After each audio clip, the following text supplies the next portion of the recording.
दोस्तों, इसके पहले भाग का लिंक कमेंट बॉक्स में पिन कर दूंगी। मेरा प्यार तू, मेरी नफरत भी तू, भाग 22। फिर विधि जाकर बेड पर बैठ जाती है। तभी उसे पानी की आवाज़ आनी बंद हो जाती है। इसलिए वह जल्दी ब्लैंकेट उड़कर सोने की कोशिश करने लगती है कि तभी तन्मय बाथरूम से बाहर आता है। वह इस टाइम बस टॉवल में ही था। वह शीशे के सामने खड़े होकर अपने बाल सही करने लगता है कि तभी उसकी नज़र बेड पर सो रही विधि पर पड़ती है, जो कि तन्मय को ही एक नज़र देख रही होती है और फिर जल्दी से सोने का दिखावा करने लगती है ताकि वह तन्मय की नज़रों से बच सके। तन्मय उसकी हरकतें देख लेता है और अपने मन में कहता है, वाइफी, तुम्हारी वजह से मुझे इतनी रात को ठंडे पानी से शावर लेना पड़ा। उसकी पनिशमेंट तो तुम्हें मिलनी ही चाहिए ना। यह सोचते हुए वह बेड की तरफ बढ़ जाता है और विधि के फेस पर से ब्लैंकेट को हटा देता है। विधि फिर भी जबरदस्ती अपनी आंखें मूंद कर रखती है ताकि तन्मय को शक ना हो, पर उसे तन्मय की खुशबू साफ साफ महसूस हो रही होती है। तन्मय विधि के बस खूबसूरत चेहरे को ध्यान से देखने लगता है। तन्मय को ये बात समझने में देर नहीं लगी। विधि अभी भी बस सोने का नाटक कर रही है। कुछ सोचकर तन्मय के चेहरे पर शैतानी हंसी आ जाती है और वह विधि के चेहरे के करीब बढ़ने लगता है। उसके और विधि के बीच बस कुछ ही इंचों का फर्क होता है। विधि अपने चेहरे पर तन्मय के सांसों को महसूस कर पा रही होती है। तन्मय के बाल से पानी टपक कर विधि के चेहरे पर गिर रहा होता है, जिससे विधि को ना चाहते हुए भी अपनी आंखें खोलनी पड़ती हैं। फिर वह तन्मय को अपनी बड़ी बड़ी आंखों से देखने लगती है। उसे सच में बहुत ज़्यादा असहज महसूस हो रहा होता है। तन्मय उसके चेहरे के और करीब आया और एक ही पल में विधि के लिप को खुद के लिप से ब्लॉक कर देता है। विधि उसके इस रिएक्शन से बेड पर ही अपनी हाथ पांव चलाने लगती है, पर तन्मय उसको और भी फोर्सफुली किस करने लगता है। वह विधि के ऊपर से ब्लैंकेट को हटा देता है और उसके हाथ को बेड पर अपनी हाथों की गिरफ्त में कर लेता है, जिससे विधि को थोड़ा दर्द होने लगता है। वह हिल भी नहीं पा रही होती है। तन्मय विधि के ऊपर एक ही पल में आ जाता है और उसे किस करने में इतना मशगूल हो जाता है कि उसे विधि की मर्जी या ना मर्जी से कोई फर्क नहीं पड़ रहा होता है। तन्मय 7-8 मिनट बाद ही विधि को छोड़ता है। विधि तन्मय को अपने ऊपर से धक्का देने लगती है और वह बहुत ज़ोर ज़ोर से सांसें लेने लगती है। विधि तन्मय को धक्का देके तुरंत बेड पर बैठ जाती है। मुझसे दूर रहो, विधि गुस्से में तन्मय से कहती है। तुमने मुझे समझ के क्या रखा है? मैंने तुझे मना किया था ना कि मेरे करीब मत आना, तो तुम्हें मेरी बात समझ में क्यों नहीं आई? इतना कहते ही विधि का गला भर जाता है। वह आगे कुछ बोल पाती उससे पहले ही तन्मय अपनी रौबदार आवाज़ में बोलता है, मेरे करीब आने से तुम्हें इतनी प्रॉब्लम है? मेरा टच करना तुम्हें अच्छा नहीं लगता है? फाइन, पर एक बात याद रखना, तुम पे सिर्फ मेरा हक है, सिर्फ मेरा। पहले तुम रुद्र को पसंद करती थी, वह था तो, लेकिन अब वह इस दुनिया में नहीं है। अब तुम मेरी हो, तन्मय सिंघानिया की, और जो मेरा है वह सिर्फ मेरा ही होता है। उसके बाद तन्मय विधि के दोबारा बोलने से पहले उसे फिर से बेड पर धक्का दे देता है। विधि तन्मय के इस तरह से पास आने से घबरा जाती है। वह कुछ मोमेंट कर पाती उससे पहले ही तन्मय मानो अपना सेंस खोता चला जाता है। विधि बार बार खुद को छुड़ाने की कोशिश कर रही होती है, जिससे वह बार बार हिल रही होती है। तन्मय विधि को हाथों से कसकर ऊपर प्रेस कर देता है और उसके नेक पर बाइट करना स्टार्ट कर देता है। विधि को तन्मय की इस बर्ताव से एकदम से हैरान हो जाती है, क्योंकि उसे याद आता है रुद्र का भी बर्ताव ऐसा ही था। वह अब रोने लगती है यह सब याद करके, क्योंकि उसे कहीं ना कहीं लग रहा होता है कि उसके सामने तन्मय नहीं रुद्र है। तन्मय को जब महसूस होता है कि विधि कोई हरकत नहीं कर रही है, तो वह विधि के ऊपर से उठ जाता है। वह विधि को इस हालत में देखकर खुद को दोषी मानने लगता है और गुस्से से बेड के बगल वाले दीवार पर एक घूसा मार देता है। फिर वह विधि की आंसुओं को पोंछते हुए कहता है, सॉरी यार, मुझे बस तुम्हारी रूड बिहेवियर पर गुस्सा आ गया, क्योंकि तुम ही पहले मेरे पास आई थी। फिर जब मैं तुम्हारे पास आ जाऊँ तो तुम्हें इतनी प्रॉब्लम क्यों होती है? तुम्हें मेरी आंखों में अपने लिए प्यार क्यों नहीं दिखाई देता है? तुम्हें रुद्र ही क्यों चाहिए? क्या तुम्हारी नज़रों में इतना बुरा हूँ कि तुम मुझसे थोड़ा सा भी प्यार नहीं कर सकती हो? तुम जितना रुद्र को प्यार करती हो, उसमें से मुझे सिर्फ 30% भी अगर तुम मुझसे प्यार करोगी तो इतने में ही अपना काम चला लूँगा। तुम अपनी बस दोस्ती निभाना और मैं अपना प्यार निभा लूँगा, फिर हम दोनों की लाइफ सही हो जाएगी। आई प्रॉमिस, मैं तुम पर, अपने बच्चों पर कभी कोई प्रॉब्लम नहीं होने दूँगा। तुम्हारे लिए खुद को पूरी तरीके से बना दिया। अब बताओ क्या करूं तुम्हारा प्यार पाने के लिए? क्या मुझे भी तुम्हारा प्यार पाने के लिए मरना होगा? तुम्हारे बगल में गन है, उठाओ और मार दो मुझे। कम से कम मेरे मरने के बाद तो मुझे थोड़ा सा लाइक करोगी। और अब रोना बंद करो। और कोई अपने पति से इतना डरता है क्या? मतलब कौन सी लड़की अपने पति के प्यार करने पर रोती है? तन्मय की बातें सुनकर विधि और भी ज़्यादा रोने लगी। तन्मय विधि को अपने सीने से लगा लेता है और कहता है, आइंदा कभी मुझे फिर से गुस्सा दिलाने की कोशिश भी मत करना, नहीं तो मुझे भी नहीं पता मैं क्या कर दूंगा। फिर वह विधि के लिप पर हल्की किस करता है और उठकर चेंजिंग रूम में चला जाता है। विधि बेड पर खुद को ऐसी हालत में देखकर आंखों में आंसू लिए सो जाती है। तन्मय कुछ टाइम बाद नाइट सूट में चेंजिंग रूम से बाहर आता है और जब देखता है कि विधि ऐसे ही सो रही है तो वह विधि के पास जाकर उसको ब्लैंकेट से कवर करते हुए उसके माथे पर किस करता है और गुड नाइट माई लव इतना बोलकर वह दूसरे कमरे में यानी अपने स्टडी रूम में चला जाता है। सुबह के 7 बजे विधि की नींद खुलती है तो वह जल्दी से घड़ी की तरफ देखती है। फिर वह अपने बगल में बिस्तर को टच करती है जहाँ पर तन्मय उसके साथ सोया करता था, लेकिन वहाँ पर उसे कोई नहीं मिलता है। फिर अपने कमरे में चारों तरफ भी नज़रें घुमाकर देखती है तो उसे कमरे में तन्मय दिखाई नहीं देता है। फिर कल रात की बातें सोचकर उसकी आंखों में आंसू आ जाते हैं। वह आंसुओं को साफ करते हुए कहती है, मैं आज से पूरी कोशिश करूंगी मिसेज विधि तन्मय सिंघानिया बनने की। विधि शावर लेकर जल्दी से अपने रूम में आती है और जल्दी जल्दी साड़ी पहन के शीशे के सामने खड़ी हो जाती है। फिर वह खुद को मिरर के सामने देखने लगती है। अब ठीक है। फिर वह जल्दी जल्दी से ड्रेस चूड़ियाँ पहनती, हल्की ज्वेलरी और अपने बालों को ओपन कर देती है। फिर वह सिंदूर का डिब्बा उठा लेती है और मानो किसी सोच में डूब जाती है। फिर अपना सिर झटकती है और थोड़ा सा सिंदूर अपनी मांग में लगा लेती है और जल्दी से नीचे जाती है और किचन में जाकर बाकी नौकरों के साथ मिलकर नाश्ता बनाने लगती है। मैगी, पास्ता, गार्लिक ब्रेड ये सब सिवाय सिवी और तन्मय की पसंद का खाना बनाती है और कुछ इंडियन डिशेज भी बना देती है। बाकी घर वालों के लिए वह खाना बना ही रही होती है कि तभी लगभग 2 घंटे के बाद तन्मय घर में ही बने जिम से बाहर आता है। वह इस टाइम पूरा पसीने से भीगा हुआ होता है। वह सीधे सोफे पर बैठ जाता है और जाने अनजाने में ही उसकी नज़र किचन में चली जाती है जहाँ पर विधि अपने काम में पूरी तरह मशगूल होती है। वह पूरी तरह से फोकस के साथ खाना बना रही होती है, मानो अगर उसका बनाया हुआ खाना आज किसी को पसंद नहीं आया तो वह रिजेक्ट हो जाएगी। तन्मय ध्यान से विधि को ही देख रहा होता है और उसकी नज़र सीधे विधि की गोरी पतली कमर पर जा टिकती है। वह विधि के पास जाना तो चाह रहा होता है, लेकिन वह यह सोच के नहीं जाता है कि विधि को उसके ऊपर शक हो जाएगा, इसलिए वह वहाँ से सीधे अपने रूम में चला जाता है और बाथरूम में घुस जाता है। शावर लेने के बाद वो रूम में आता है तो पाता है कि उसका रूम पहले से ही क्लीन है। अब तन्मय को थोड़ा शक हो जाता है क्योंकि जब भी वह रूम से ऑफिस के लिए निकलता था इसके बाद ही सर्वेंट उसके रूम को क्लीन करते थे, क्योंकि रुद्र को बिल्कुल पसंद नहीं था उसके रूम में कोई। तन्मय अपने मन में तो वाइफी ने साफ किया है। फिर वह जल्दी से रेडी होकर नीचे आता है और धनंजय जी और लता जी को देखकर कहता है, गुड मॉर्निंग माम एंड डैड। तभी उसे रियलाइज होता है कि अभी उसने क्या कहा है। वह तुरंत अपने वर्ड को सही करते हुए कहता है, सॉरी अंकल आंटी, मुझे सुबह सुबह आदत हो गई है ऐसे विश करने की मॉम डैड को, इसलिए मैंने आपको ही बोल दिया। लता जी और धनंजय जी दोनों एक साथ कहते हैं, गुड मॉर्निंग बेटा। और रही बात मॉम डैड कहने की, तो तुम हमें कह सकते हो, हमें अच्छा लगा सुनकर। तभी किचन में लता जी आकर विधि से कहती हैं, तन्मय को काफ़ी दे दो, वह हाल में बैठकर काफ़ी का वेट कर रहा है। इतना बोलकर वह वहाँ से चली जाती हैं। विधि काफ़ी बना के अपने अगल बगल देखती है तो वहाँ पर उसको कोई मेड नज़र नहीं आती है। मजबूरी में उसे ही तन्मय की कॉफ़ी लेकर जाना पड़ता है। वह कॉफ़ी देकर जैसे ही जाने को होती है कि तभी तन्मय को ऋषभ दिखाई देता है, जो कब से विधि को ही घूर रहा होता है। यह देखकर तन्मय को बहुत तेज गुस्सा आता है और वह ऋषभ को जलाने के लिए विधि की कलाई को पकड़ लेता है, जिससे मानो विधि की सांसें ही थम सी जाती हैं। वह अपनी आंखें बंद कर लेती है। तन्मय बस उसकी खूबसूरती को ही निहारता रहता है और फिर वह विधि को एक ही झटके में अपने ऊपर खींच लेता है, जिससे विधि डर की वजह से अपनी आंखें मूंद लेती है और वह तन्मय के सीने से जा लगती है। ये तुम क्या कर रहे हो, प्लीज़ मुझे जाने दो। मैंने तुमसे कितनी बार कहा है कि मेरे पास मत आया करो, मुझे कुछ टाइम दे सकते हो प्लीज़, और अब छोड़ो मुझे, कोई आ जाएगा। इतना बोलकर वह तन्मय के ऊपर से उठने की कोशिश करने लगती है, पर तन्मय ज़बरदस्ती से उसकी कमर को पकड़ लेता है।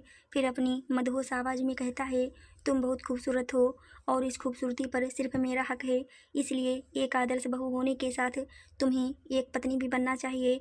यह सब बोलते हुए वह बस नज़र विधि के लाल होठों को ही निहारे जा रहा होता है। विधि कुछ और कहती उससे पहले ही तन्मय के होंठ विधि के होंठ पर होते हैं। विधि बस अपनी आंखें फाड़े तन्मय को देख रही होती है, पर तन्मय आज तो विधि को आज छोड़ने के मूड में बिल्कुल नहीं होता है। वह बस लगातार विधि को किस करता रहता है। विधि को जब सांस लेने में तकलीफ होने लगती है तब विधि तन्मय को धक्का देने लगती है, जिसके बाद तन्मय उसको किस करके छोड़ देता है और वह ऋषभ की तरफ देखते हुए उसको एक स्माइल पास कर देता है।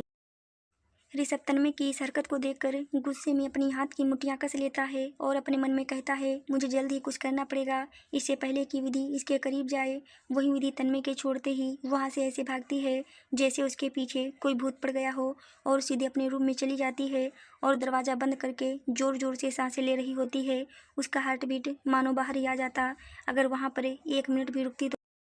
आज शादी का दिन होता है, सब उसी की तैयारी में बिजी होते हैं। मिहिका के मम्मी पापा बाकी के रस्में करने में लगे हुए होते हैं तो विधि घर के और कामों को देख रही होती है। दूसरी तरफ एक अंधेरे कमरे में समर्थ बैठकर ड्रिंक किया जा रहा है।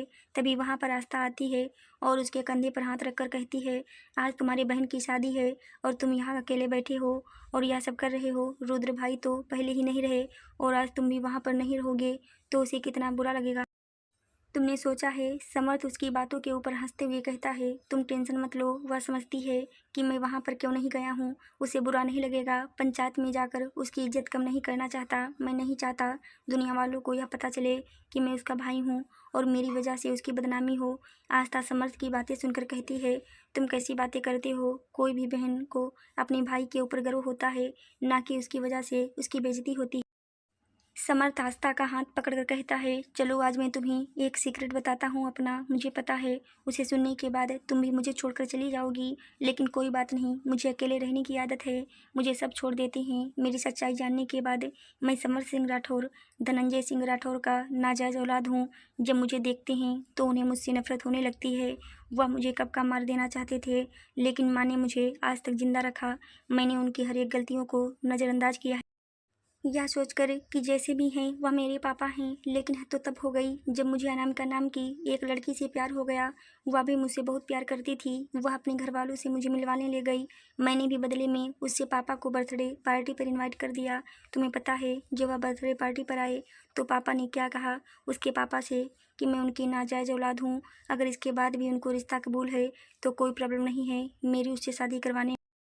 उसके बाद मुझसे अनामिका ने ब्रेकअप कर लिया। हमेशा हमेशा के लिए मुझे छोड़कर चली गई। मैंने उस दिन से कसम खा ली, घर कभी वापस नहीं आऊँगा। एक रुद्र भाई थे जो मुझे प्यार करते थे और मेरी बहनें आस्था समर्थ की बातें सुन के कहती है, तो क्या हुआ, तुम्हारी बहन है, तुमसे प्यार करती है ना, उनके लिए कम से कम चले जाओ ना। समर्थ आस्था की बातें सुन के कहता है, मैंने कब बोला कि मैं शादी में नहीं जाऊँगा? जाऊँगा शादी में मैं, लेकिन मैं सिंघानिया फैमिली की तरफ से जाने वाला हूँ। फिर थोड़ी देर रुक के कहता है, तो तुम कब छोड़कर जाने वाली हो मुझे? आस्था, मुझे तुम्हें छोड़कर क्यों चले जाना चाहिए? रीजन बताओगे? समर्थ, क्योंकि मैं किसी का गंदा खून हूँ और तुम मेरे साथ में खड़ी होगी तो तुम्हारी भी इंसल्ट होगी। आस्था, मैंने समर्थ से प्यार किया है, समर्थ सिंह राठौर से नहीं, और मुझे तुम्हारे पैसे पावर से कोई मतलब नहीं है। मुझे तुमसे मतलब है, इसीलिए यह अपने दिमाग से निकाल दो कि मैं तुम्हें छोड़कर जाने वाली। और रही बात अनामिका की, वह तुमसे कभी प्यार की ही नहीं थी। वह तुम्हारे पैसे और पापा से प्यार करती थी। वह सिर्फ राठौर से प्यार करती थी, तुमसे नहीं। Rathore mention, Rathore mention. सब रस्में खत्म करते करते शाम हो जाती है। मिस्का को नहाने के लिए भेज दिया जाता है। विधि ने स्पेशली मुंबई के सबसे फेमस मेकअप आर्टिस्ट को बुलाया होता है। मिस्का और लड़कियों को तैयार करने के लिए मिस्का चेयर पर बैठी होती है और मेकअप आर्टिस्ट उसे तैयार कर रही होती है। और कुछ आस्था, निशा और विधि को तैयार कर रही होती हैं। निशा मेकअप वाली से इतने सारे क्वेश्चन पूछ लिए कि वह निशा के सामने हाथ जोड़ लिए कि वो उसका मेकअप नहीं करेगी। जब कोई प्रोडक्ट उठाती निशा को लगाने के लिए, निशा उनसे सवाल पूछती है, जैसे ये क्या है, इसे क्यों लगाते हैं, इससे क्या होता है, ये कितनी देर तक लगाते हैं, ये किस चीज़ से बना है, बला बला। थोड़ी देर में सारी लड़कियाँ तैयार हो जाती हैं। विधि ने ब्लू कलर का लहंगा पहना हुआ था और अपने बालों को खुला छोड़ रखा था, और आस्था ने पिंक कलर का और निशा ने ब्लैक कलर का लहंगा पहना होता है। कुल मिलाकर तीनों बहुत ही ज़्यादा सुंदर लग रही होती हैं। और मिस्का, उसने तो रेड कलर का लहंगा पहना हुआ था, जिसके चलते मिस्का स्वर्ग से उतरी अप्सरा की तरह लग रही होती है। विधि तैयार होकर जा ही रही होती है कि तभी उसका हाथ पकड़कर कोई उसे पिलर के पीछे खींच लेता है।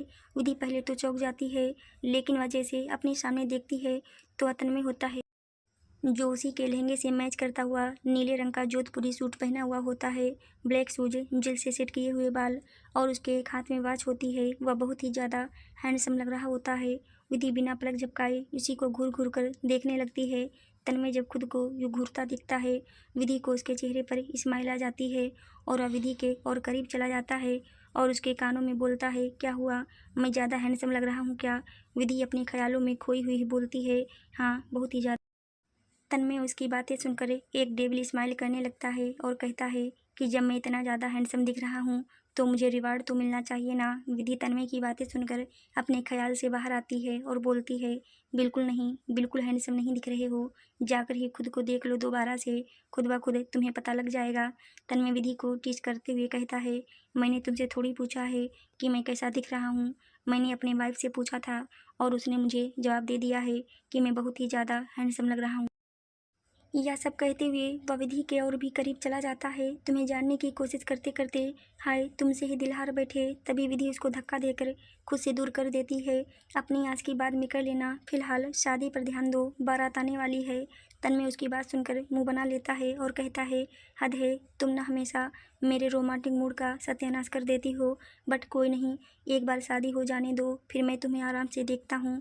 विधि उसको धक्का देकर कहती, ठीक है, तुम मुझे बाद में देखते रहना, फिलहाल बाहर जाओ। थोड़ी देर बाद तन्मय की पूरी फैमिली बारात के साथ होटल के अंदर आ गई होती है और आज सत्यम भी रोज से कहीं ज़्यादा हैंडसम लग रहा होता है। और लगे भी क्यों ना, आज उसकी शादी जो है। फिर तन्मय एक अच्छे भाई की तरह उन सारे बारातियों का स्वागत करता है और सबको सबकी जगह पर बैठाता है। और फिर थोड़ी देर बाद ही मिहिका भी विधि के साथ वहाँ पर एंटर होती है। फिर वह दोनों जाकर मंडप में बैठ जाते हैं और पंडित जी जैसे ही शादी के मंत्र चालू करने वाले होते हैं कि तभी विधि उन्हें रोकते हुए कहती है, अभी रुक जाइए पंडित जी, अभी यह शादी नहीं हो सकती है। उसकी बात सुनकर कुछ लोग तो गुस्सा हो जाते हैं तो कुछ लोग के चेहरे पर शॉक्ड एक्सप्रेशन आ जाते हैं। तभी विधि अपनी बात समझाते हुए कहती है, मेरा मतलब यह है, यहाँ पर एक शादी नहीं होगी बल्कि यहाँ पर आज दो शादी होने वाली हैं, इसलिए बस थोड़ा सा इंतज़ार कर लीजिए, हमारा दूसरा दूल्हा भी आता ही होगा। और तभी थोड़ी देर बाद वहाँ पर समर्थ की भी एंट्री हो जाती है। वह भी बाकी बारातियों की तरह शेरवानी पहन कर आया हुआ होता है कि तभी विधि उसके पास आती है और कहती है, देवर जी कोई अपनी ही शादी में इतने सादे और सिंपल तरीके से आता है क्या? समर्थ विधि को कन्फ्यूजन लुक देते हुए कहता है, भाभी आप क्या बोल रही हैं, मुझे कुछ समझ में नहीं आ रहा है। वहीं आस्था तो एकदम गुस्से में आ जाती है और वह समर्थ और विधि के बीच आकर खड़ी हो जाती है। विधि तो इसकी शादी किससे करवाने वाली हो?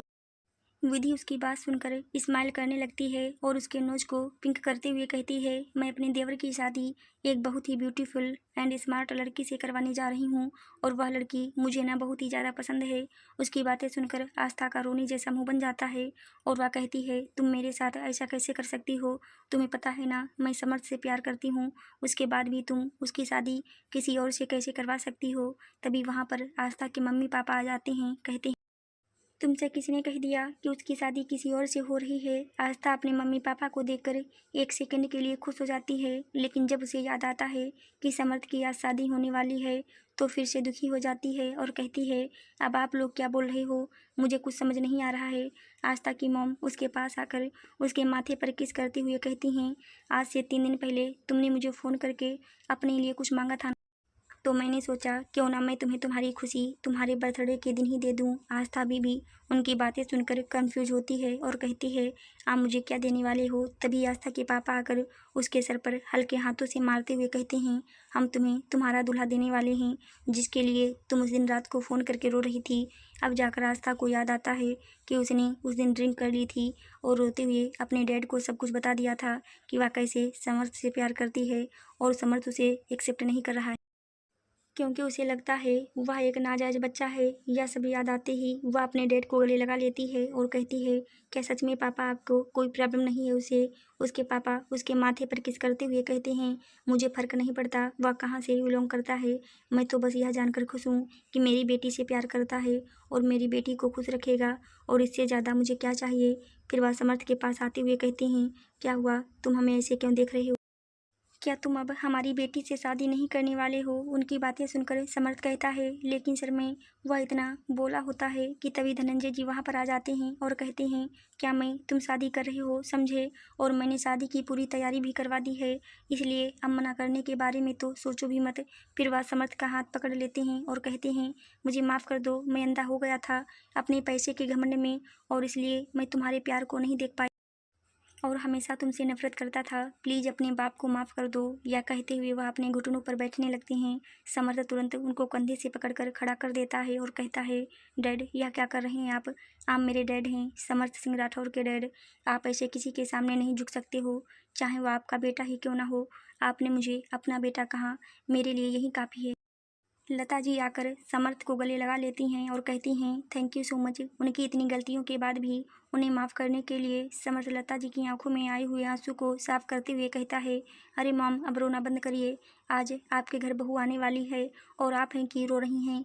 लता जी उसकी बातें सुनकर अपने आंसू को साफ कर लेती हैं और कहती हैं, मैं कहाँ रो रही हूँ, मैं तो बहुत खुश हूँ यह सोचकर कि मेरी बहू आने वाली है। तभी आस्था एकदम से चिल्लाते हुए, कोई तैयारी नहीं, मैं ये शादी कैसे कर सकती हूँ।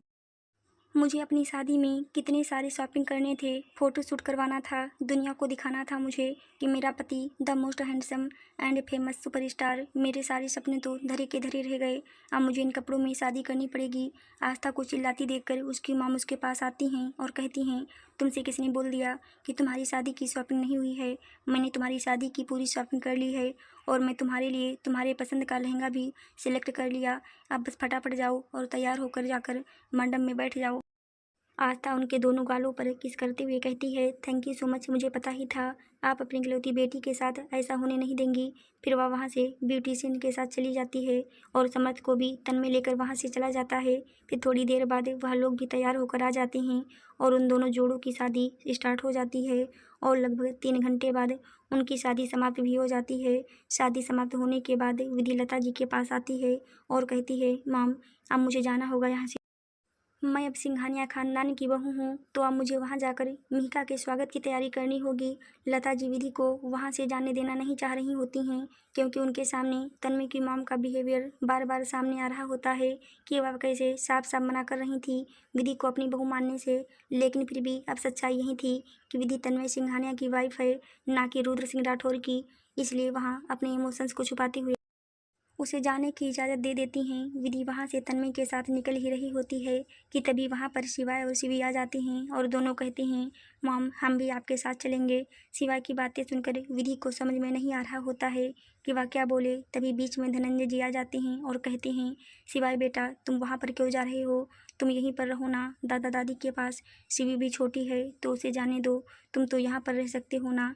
शिवाय उनकी बात सुनकर कहता है, दादाजी आप टेंशन मत लीजिए, मैं और शिवी शाम को घर वापस आ जाएंगे। हम वहाँ पर रहने नहीं जा रहे हैं, सिर्फ माम को छोड़ने के लिए जा रहे हैं, इसलिए टेंशन मत लीजिए, हम लोग आ जाएंगे। फिर वह अमृता और ऋषभ की तरफ देखते हुए कहता है, यहाँ की शादी खत्म हो गई है तो मेरे ख्याल से अब आप दोनों को भी अपने घर चले जाना चाहिए। अमृता को उसकी बातें सुनकर बहुत तेज गुस्सा आता है, लेकिन अपने गुस्से पर किसी तरीके से कंट्रोल कर लेती है और वहाँ से बिना कुछ बोले अपने रूम की तरफ चली जाती है। जो रूम उसे रहने के लिए दिया गया होता है, वहीं ऋषभ अपने मन में कहता है, अगर मैं यहाँ से चला गया तो विधि मेरे हाथ से निकल जाएगी। मुझे कुछ भी करके यकीन दिलाना है कि मैं ही रुद्र सिंह राठौर हूँ, उसका पति, और तभी जाकर मैं अपने प्लान में कामयाब हो पाऊँगा। थोड़ी देर बाद विधि अपने बच्चे और तन्मय के साथ सिंघानिया मेंशन के सामने खड़ी होती है और वह जैसे ही अंदर जाने को होती है कि तभी तन्मय की मॉम उसको हाथ दिखाकर रोक देती हैं और कहती हैं, मैंने तुमसे पहले कहा था ना कि इस घर में तुम्हारी कोई जगह नहीं है, तो तुम फिर क्यों आ रही हो इस घर में। मैं तुम्हें अपने बेटे की पत्नी नहीं मानती और ना ही इस घर की बहू, इसलिए अच्छा होगा कि तुम यहाँ से चली जाओ, क्योंकि मैं अपने बड़े बेटे की शादी में कोई तमाशा नहीं चाहती हूँ। तभी तन्मय के पीछे से सत्यम और मिहिका आकर सामने खड़े हो जाते हैं और सत्यम कहता है, मॉम आपके मानने या ना मानने से कुछ बदल नहीं जाएगा। वह तन्मय की वाइफ हैं और हमेशा रहेंगी, चाहे आप इस चीज़ को माने या ना माने। इसलिए तमाशा बंद करें, यहाँ पर मेहमान मौजूद हैं, क्यों यह सब करके अपनी इज्जत सबकी नज़रों में गिराना चाहती हैं।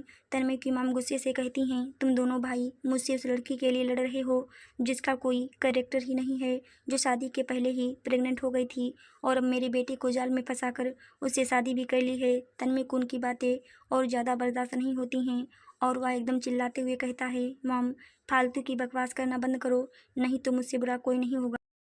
आपको प्रॉब्लम है ना मेरी वाइफ से तो ठीक है, मैं भी इसके साथ यहाँ से जा रहा हूँ, लेकिन हाँ एक बात याद रखना, मैं कभी भी लौट कर यहाँ पर दोबारा वापस नहीं आऊँगा।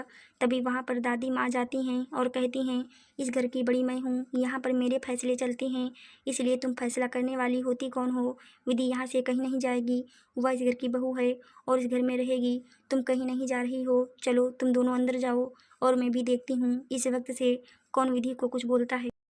बोलते हुए वो अपनी बहू की तरफ ही देख रही होती हैं। फिर उन चारों की दादी माँ खुद ही आरती उतारती हैं और चारों का एक साथ ही गृह प्रवेश करवाती हैं और विधि से कहती हैं, शादी के बाद तुम पहली बार इस घर में आई हो ना, इसलिए तुम भी वह सारी विधियाँ करोगी जो मिहिका और सत्यम करेंगे। दादी माँ विधि और मिहिका का घर प्रवेश करवाती हैं और उन दोनों से सारी रस्मों को करवाती हैं जो नई नवेली दुल्हन करती है।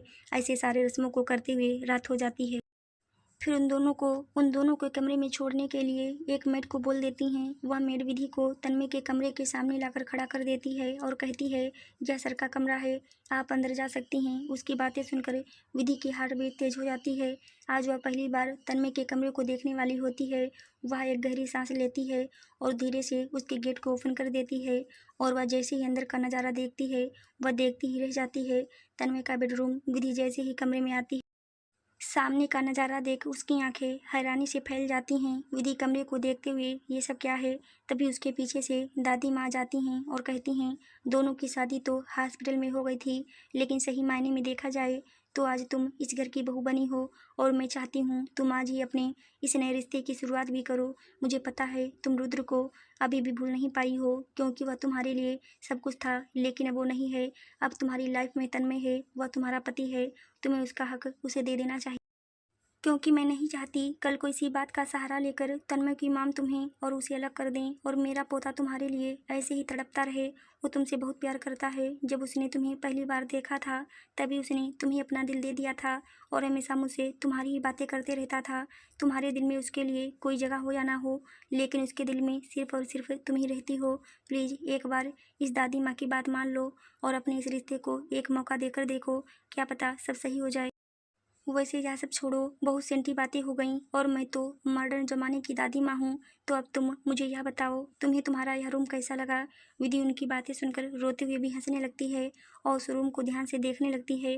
रूम को पूरे रेड फ्लावर से डेकोरेट किया हुआ था। साथ ही कमरे में सिर्फ हल्की हल्की रोशनी थी, साथ ही कुछ कैंडल्स जल रहे थे, जिस वजह से कमरा बहुत खूबसूरत लग रहा था। विधि उस रूम को देखते हुए कहती है, बहुत अच्छा है दादी माँ, लेकिन आपको इतनी मेहनत करने की ज़रूरत नहीं।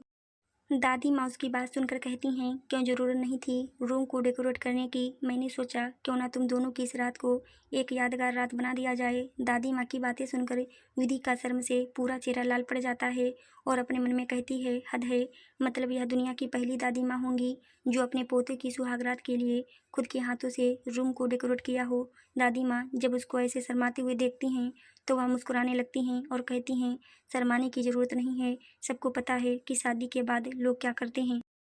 मिहिका और सत्यम भी तो यही करने वाले हैं। वैसे अब मैं ज़्यादा तुम्हें परेशान नहीं करूँगी, तो मैं तुम्हारे रूम में तुम्हारे पति को भेजती हूँ, तब तक तुम आराम से तैयार होकर बैठ जाओ। इतना बोलकर वह वहाँ से चली जाती हैं। उसके जाने के बाद विधि बालकनी में चली जाती है और वहाँ जाकर खड़ी हो जाती है और कहती है, क्या मुझे सच में वह सब करना होगा जो दादी माँ ने कहा। फिर वह खुद को समझाते हुए कहती है, मुझे यह सब करना होगा, मैंने रुद्र से वादा किया था, मैं शादी को निभाऊंगी, इस शादी को टूटने नहीं दूंगी। यह सब सोचते हुए वह चांद को देखने लगती है। तभी उस रूम का गेट खुलता है और तन्मय अंदर आता है और दरवाजा को बंद कर अपने कदम विधि की तरफ बढ़ा देता है।